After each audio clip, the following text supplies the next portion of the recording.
Hey, good morning, Eastern Oregon, and welcome to this October 7th version of AM Live on EOA, your connection to Eastern Oregon. We are glad that you are here with us today.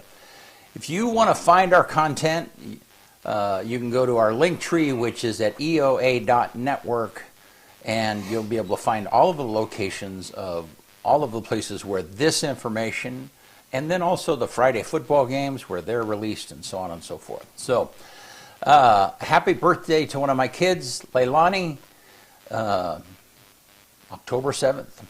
It's a good day. How are you, man? I'm good. Second Monday. Yeah. Just cruising, ready Yeah.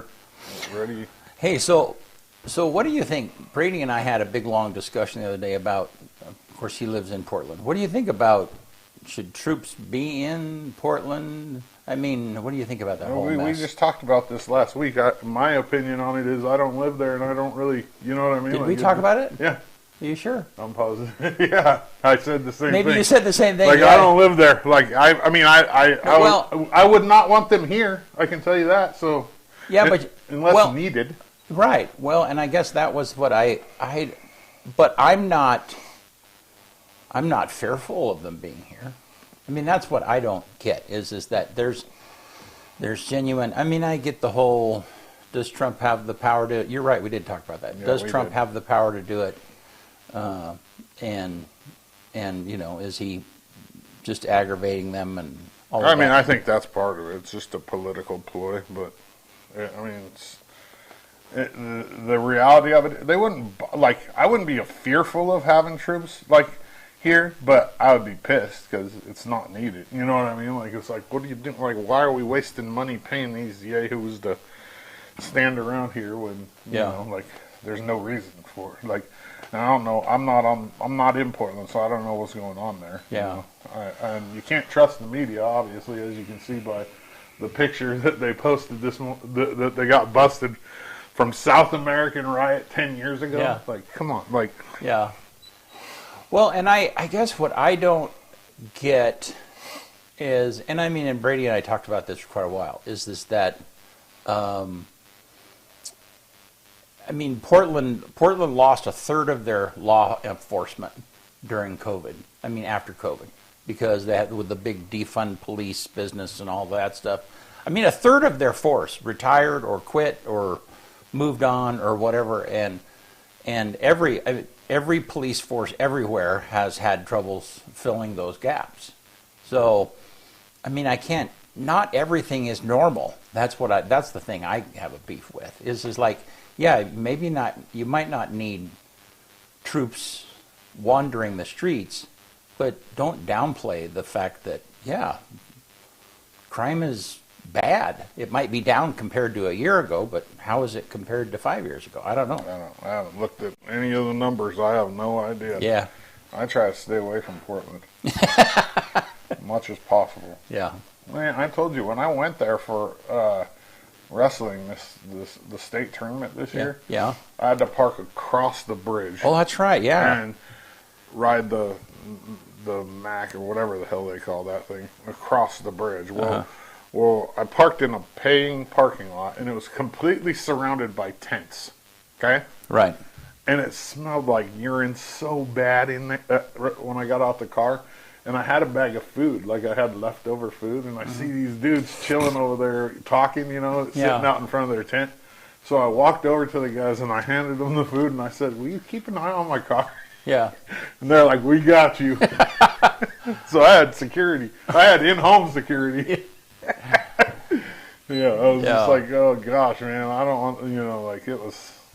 Well, and I guess that's the disconnect. The disconnect is, yeah, maybe the crime is down, but not everything is normal. I mean, that's, you know. Well, I mean, it depends on, you know, what it might be normal for some people. Like in Southern California, they have whole areas where people just live on the street. I mean, that's normal, you know. Yeah.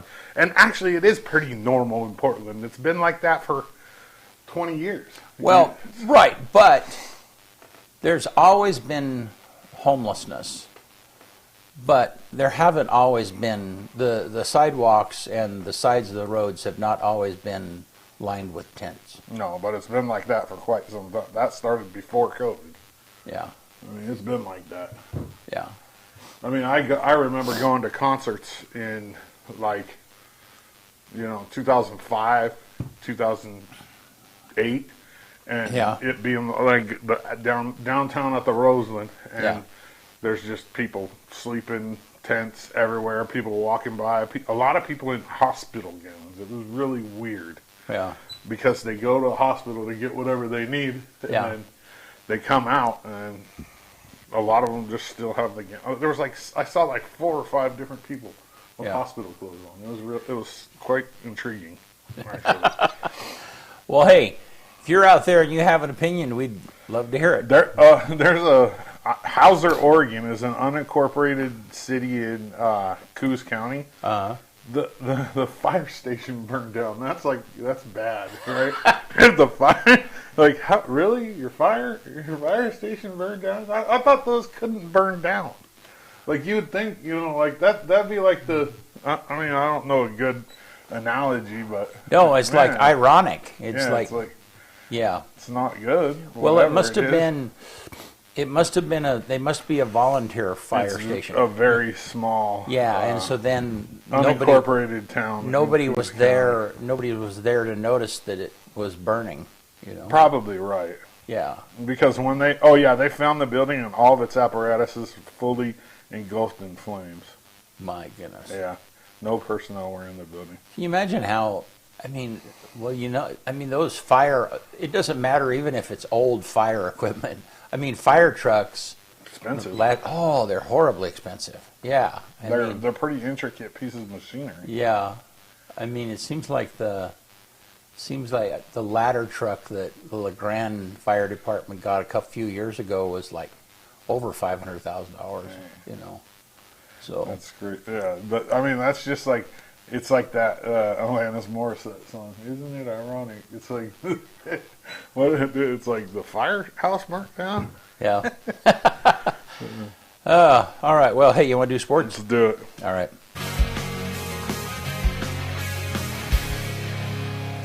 AM Sports Report brought to you by Northwest Furniture and Mattress. Breathe new life into your home with airy pieces that bring sunshine, comfort, and calm to every room. Explore handcrafted furniture made for real life and built to last with 130 years of flex steel craftsmanship. Find your favorites now at Northwest Furniture and Mattress. Big Red Rocking Chair on Elm, off Adams, in LeGrand. Friday. Okay, this actually kind of ticked me off a little bit, so let me just get this off my chest right now.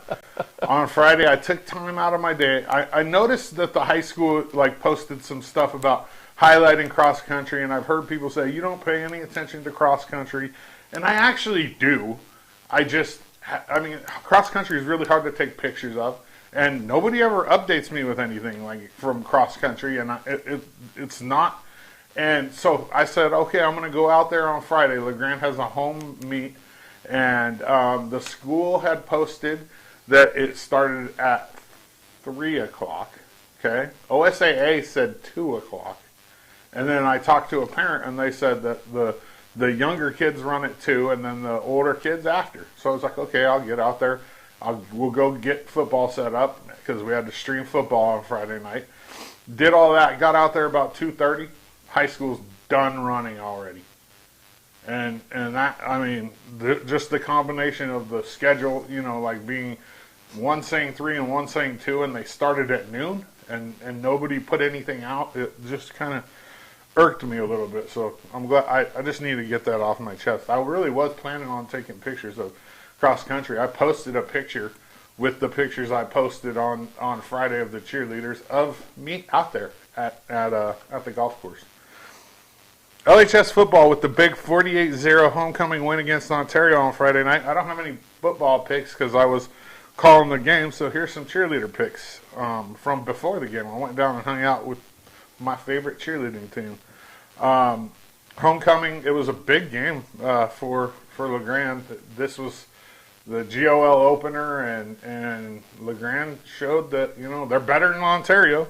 I had a 6th grader with me doing the play-by-play, and he killed it, Jack Pfaffenbach.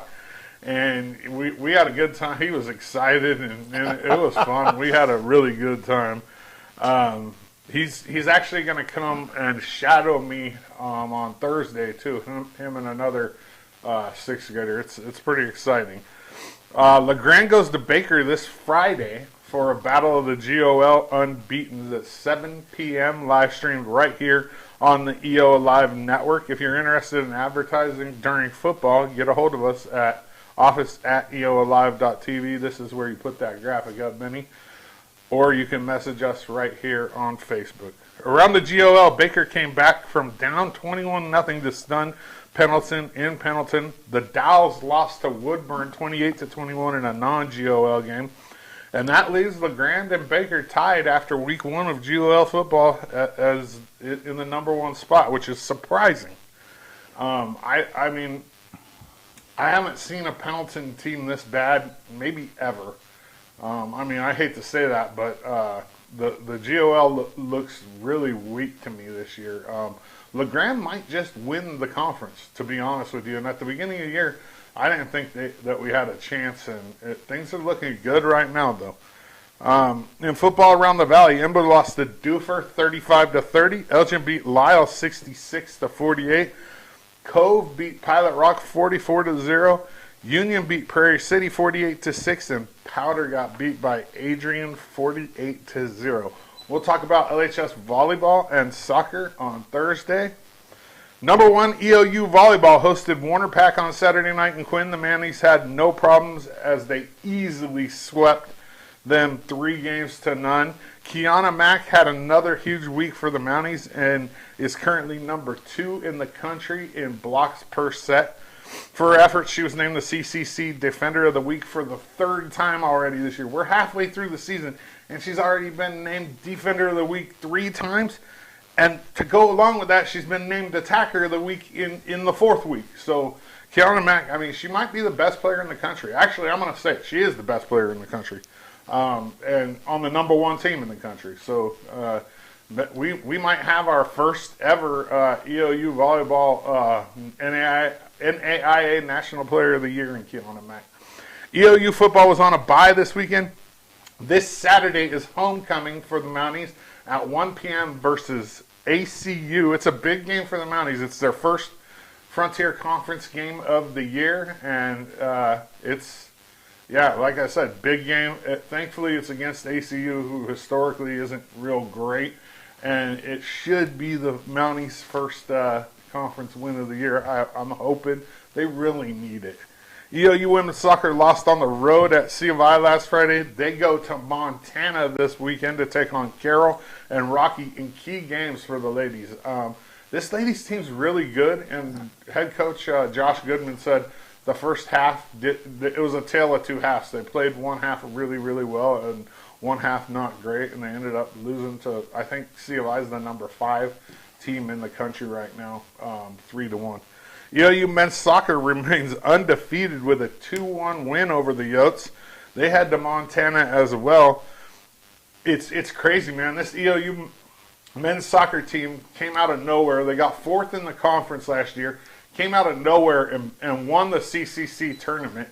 And now they haven't lost yet this year. And this team is rolling right now. They're a really good soccer team. The crazy thing about this weekend is it's homecoming, blue and gold for the Mounties, and 3 teams are on the road. I don't know who's making these schedules, but figure it out, for crying out loud. You don't want 3 of your teams on the road for homecoming. That's a huge part of the support.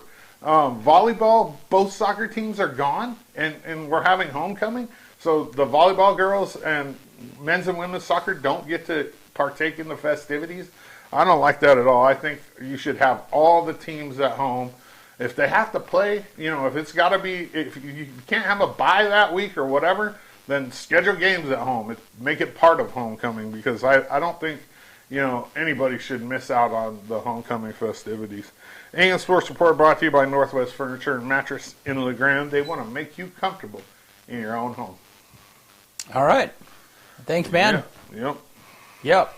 You fired up this morning, man. Well, that kind of teed me off on Friday. And then just the whole scheduling thing. No, It's not I know. that hard. I know. Well, I mean, it is kind of intricate, but like if it was your senior year and you were a volleyball player, and you have to miss You're missing homecoming? homecoming? Yeah. Come on, Yeah. man. That's a big part of the experience. It's a huge party. Yeah. I mean, Yeah. yeah. All right. Well, hey, let's take a look outside. And you got cold. It's 31 right now. Well, There's no way that's right. This is. But is our weather cam? What in the world is going on? What is that? Yeah. Okay. Yeah. Thank you. So it was cold this morning. I don't know what the temperature is right now, but. Well, where's the high and the low on that graphic? Yeah. So go back to that graphic now, Bennett. So. Oh, it's up at the very top. I can't see that from here. Yeah. Cannot see that. What is it? 30. So when we snipped the graphic, it was 31. 68's the high. 31's the low.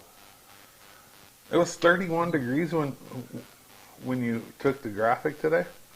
My goodness. Yeah. It got below freezing last night. So this is a new graphic. So Tuesday the 7th, 33 and 65 is the high. Is that what you just said? Yeah. No. The high today is 68. Tomorrow 74. No, look on your computer screen in front of you. I know, but I'm trying to figure out which word are you seeing? At 68? the top. The top. Okay. 68. See, Tuesday got the 7th, it. 68, 31. Okay. Wednesday, 74, 45. Oh, you know that this other graphic down here is the Baker City one.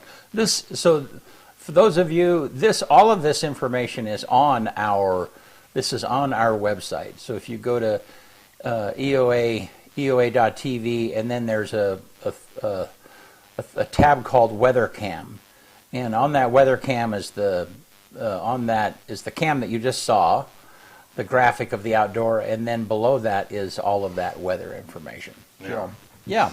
Bud Forrest says it's the Doddsy opinion show. Yeah.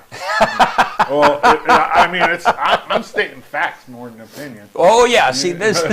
Yeah. Like, this is. That's very typical. Yeah. It was like. Cody says, Yeah. stop Like. yelling. Well, yeah. It's not an opinion if you're right. Well, yeah, it's not an opinion when they put on the schedule 3 o'clock and I show up out there and it's over. I was there early. I think we should get you a T-shirt that says, "Yeah, it's not an opinion if you're right." Yeah, 100%. There you go. Bud, where were you on Friday, by the way? Yeah, we're calling you out in the middle of the show. Were you asleep? I think he was asleep in his chair during the football game, Yeah. probably. Yeah. Cody says, stop yelling at him, Doddsy. Oh, the weather? I was just trying to point it out. It was right in front of him, man. And he's looking over here at the monitor, like at the big monitor, and the same graphic is right on his computer. So I tell you all a funny story. It's just delayed. Tell you a funny story. So the other day we're having a staff meeting, and I was intense about something, and so I was raising my voice a little bit, and I said, and Kyle said, "Why are you yelling?" And I said, "Dude, this is the way you talk all the time." And his response was, "Well, yeah, but that is how I talk all the time, so it's not really yelling." I mean, it's not exactly what you said, but it was funny. It made me laugh. Bud Forrest says, listening and then had company. Oh, I see. I was like, man, Bud hasn't chimed in today. I might have to do a welfare check on him and go out there and make sure he's all right. Well, we could send Cody. Could go check on Bud. Yeah. So. Phone's ringing. Yeah, it's all right. It's a telemarketer. Yeah, it's probably Cody. Cody, call our phone. No, but yeah. So, I mean that game. I mean the game in Pendleton was, man. It was a barn burner. It really was. I mean, we didn't. I mean the at the end of the first half, they were down. Baker was down like 21-0. 21-0, something. Yeah, I try to remember if they scored at all in the first half. And so, yeah. Cody says it's above his pay grade. Yeah, yeah. I mean, are they the two worst teams in the GOL? I'm thinking so right now because I watched Burns played. I watched Baker play, and I was extremely unimpressed. I thought Pendleton was better going into that game until Baker obviously beat him. I mean, and for our Baker and Pendleton fans out there who might watch, sorry if that offends you. Well, I mean, okay. Baker and Pendleton fans, argue to me that your team's it's just not very sensitive. Year. That's all. Yeah, it's like it's like when you're not doing very well, I don't know. I don't want to have to defend myself. Baker won. Yeah, they're tied with us right now at the top of the GOL. Yeah, I'm just saying. Usually, this just feels like a really off year for the GOL to me. Yeah, that was the first overtime I've seen like that, and I mean, it kind of made sense when it happened. Bud said this will be a good game on Friday. Okay, Bud, I'm saying LeGrand by at least 3 touchdowns. So, yeah, but it's LeGrand away. Yeah, at Baker. Yeah. Yep. The over-under on that game, I'm setting it right now, 20 points. Yeah. If anybody wants to do a little side hustling, a little side thing, the over/under's 20.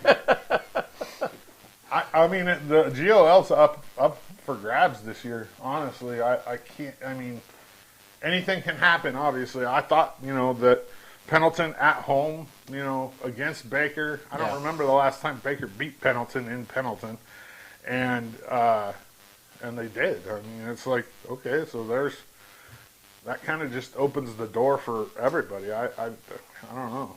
Yeah. It's wild. Yeah. But when it comes down to it, I mean, what's the meaningfulness? I mean, other than the obvious answer, what's the meaningfulness of being the winner of the GOL? Is it you automatically make it to the tournament? Well, you don't have to play that first round. It's all about seeding. You know what I mean? Right. So realistically, there's not a lot to it because they do it based on the OSAA ranking, and you play. It's a bracketed. I think if you win the league, though, I think depending upon how it all falls out, that you don't have to play that first round game. Okay. And you just have bragging rights. You won your league. Now,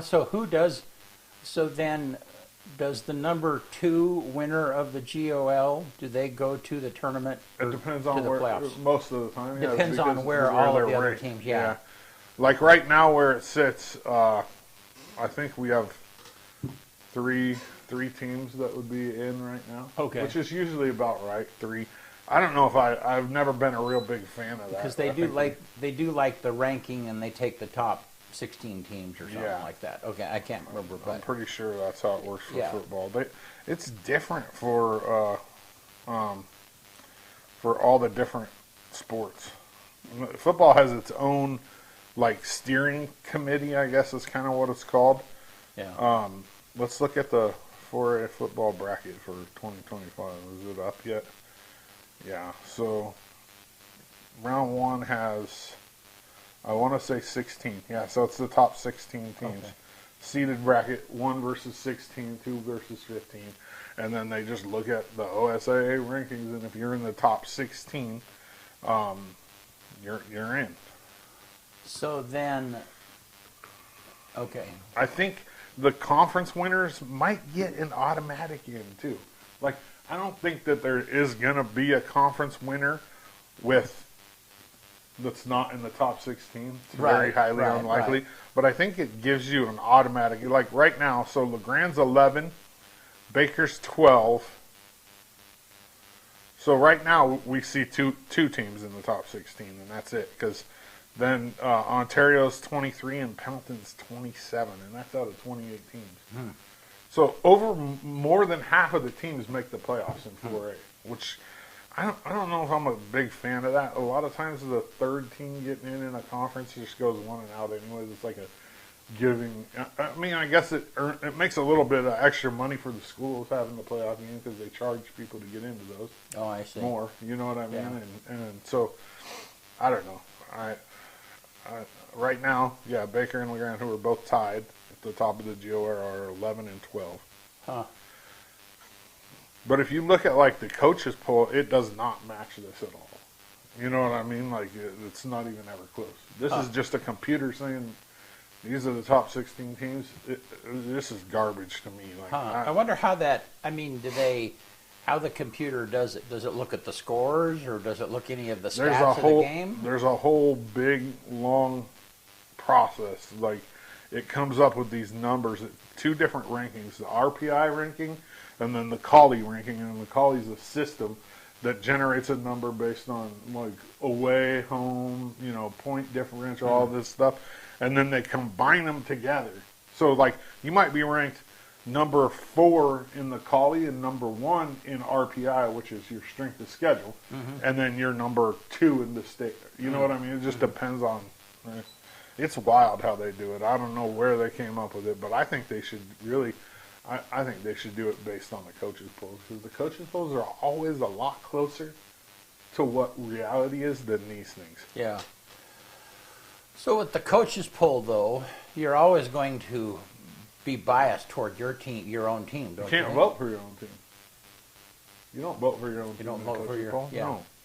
No. You okay. Yeah. So so in a coaches' poll, do you vote? I mean, do you just vote for how does a coaches? What are you voting for? I think I don't know. I've never voted in Oregon, but I would imagine they just say write your outside of you write your top 16 teams, and then they take them all, compile them together, and or top 10 because they do top 10. So your own team can't even make the list. Right. So I would say you write your 10 teams that are the best in your mind outside of yourself, and then they pile all those together and divide them, and whoever's at the top's at the top, and whoever's.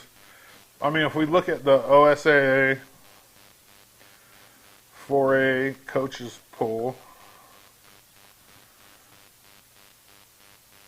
let's look at that real fast. Coaches polls, they come out every couple weeks. The last one came out on, I think, the 1st October. I think they come out on Wednesdays. So if we look at the coaches poll compared to the OSAA, the coaches poll has. We're going to kind of compare them and see what it looks like here. Coaches poll has Cascade at number 1, which Cascade is tough, man. Cascade is tough. OSAA has Marshfield as number 1. Coaches poll has Scappoose. Scappoose is number 2. OSAA has Cascade as number 2. OSAA has Tillamook as 3. The coaches poll has Tillamook as 3. So that one nailed. Now, OSAA has Marshfield at 1, but the coaches poll doesn't have Marshfield till 4. Huh, interesting. Yeah. It's just and usually the coaches poll is closer. OSAA has Scappoose as 4, while the coaches poll has him as number 2. You know what I mean? Right. And that matters. Right. Those, especially when you're talking about the top few teams, because you get skate games. You know what I mean? Like in the first round. Oh, right. If you're playing like the 16th team out of 28 teams in the state, your chances of winning are extremely high. So why is that? Why do they have like the number 1 or the number 2 and the number 16 matched together at the beginning of a tournament? Because that's how what else would you do? I don't know, but you couldn't put 1 and 2 against each other. No, there'd be no. You know what I mean? Right, but you could put. I mean, there's between 1 and 16. There's 15 other numbers. Yeah, but 14 other teams. So if you're the number 1 team, you earn that. You deserve to play the number 6, the worst team coming in. Well, I know, but I'm asking why. I'm just saying you deserve to pay. I mean, it's just. I get that that's the way it's always been. I just have not understood. I mean, it totally makes sense to me. Well, I mean, it's a skate game. I mean, you're right. I mean, so it's like if there's anybody that should have an easier time, it's the worst team, not the best. I disagree. Yeah. I want to see the top 2 teams in the championship. Right. And that's how you do that. You Okay. put Okay, so 1 that's and the answer. 16. Okay. You know Yeah. what I mean? Yeah. They're on one side, one's on one side, two's on the other, 3, 4, 5, 6, and then you play all the way down, and, Yeah. and a lot of times you end up with 1 and 2. Well, not a lot of times, but that's the idea. Yeah. Yeah. But they have to prove it by getting through these other teams. And you see, every once in a while, you'll see a 15, especially in like college basketball, you'll see a 15 knock off a 2, or you know what I mean? It happens. You don't generally see a 1 get knocked off by a 16, Yeah. but like 2, 15, 3, 14, it happens quite often. Yeah. Yeah. All right. Well. Okay. Yeah, high school football at its finest. What did Bud say? Bud said, Pendleton struggled with Scappoose badly. Worst I've ever seen them play. They also struggled the game we went. Who were they playing when we watched that? When we went and did that game? BC. Pendleton. I want to say A C name?